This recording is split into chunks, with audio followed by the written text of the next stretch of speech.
Right breaking చూస్తున్నాం. ప్రతిష్టాత్మక మెదక్ చర్చిలో నిర్వహించిన క్రిస్మస్ వేడుకలో ముఖ్యమంత్రి రేవంత్ రెడ్డి పాల్గొన్నారు. ఈ సందర్భంగా కేక్ కట్ చేసి అందరికీ శుభాకాంక్షలు తెలిపారు సీఎం. అనంతరం ఆయన మాట్లాడుతూ గత ఏడాది తెలంగాణ కాంగ్రెస్ అధ్యక్షుడిగా మెదక్ చర్చికి వచ్చారన్నారు. రాష్ట్రంలో కాంగ్రెస్ ప్రభుత్వం రాబోతుందని ఆ రోజే చెప్పినట్లు గుర్తు చేశారు. అనుకున్నట్లే ప్రజలు ప్రజాప్రభుత్వాన్ని తెచ్చుకున్నారని అన్నారు. రాష్ట్ర అభివృద్ధికి మెదక్ జిల్లా ప్రజల సహకారం కావాలని ఆకాంక్షించారు. 10 ఏళ్ల క్రితం కరువు కాటకాలు నిర్మూలించడానికి మెదక్లో చర్చలు నిర్మించారని తెలిపారు సీఎం రేవంత్ రెడ్డి.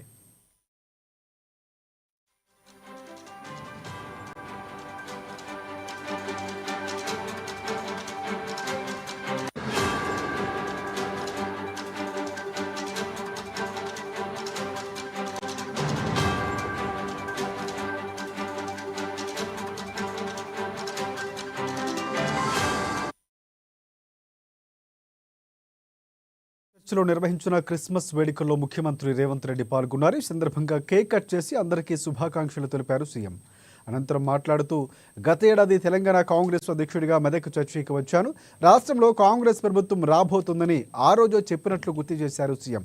అనుకున్నట్లే ప్రజలు ప్రజాప్రభుత్వాన్ని తెచ్చుకున్నారని అన్నారు. రాష్ట్ర అభివృద్ధికి మెదక్ జిల్లా ప్రజల సహకారం కావాలని ఆకాంక్షించారు. 10 ఏళ్ల క్రితం కరువు కాటకాలు నిర్మూలించడానికి మెదక్లో చర్చలు నిర్మించాలని గుర్తు చేశారు సీఎం రేవంత్ రెడ్డి.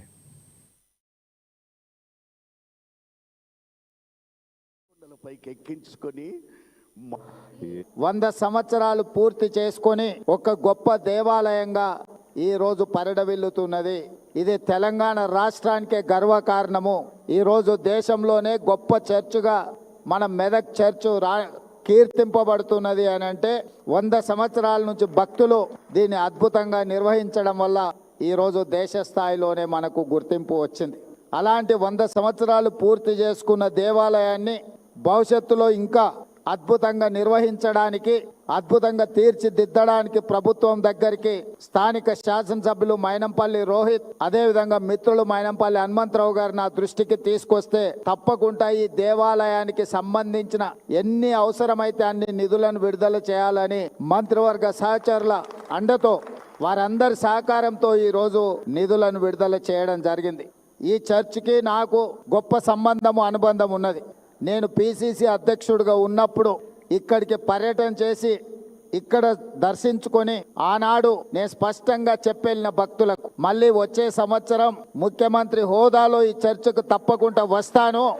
భక్తులందరూ ఆశీర్వదించండి, పేదల ప్రభుత్వాన్ని తెచ్చుకోండి, పేదలకు మేలు జరుగుతుంది. ప్రభు ఆశీర్వాదంతో పేదల ప్రభుత్వం ఏర్పాటు చేసుకొని ముఖ్యమంత్రి హోదాలో ఈ చర్చికి తప్పకుండా వస్తాను అని ఆనాడు భక్తులకు మాట ఇచ్చిన.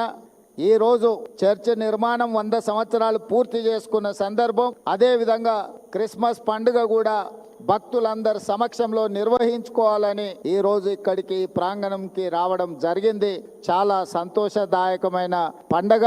మీ అందరినీ కలిసినందుకు నాకు చాలా సంతోషం కలిగింది.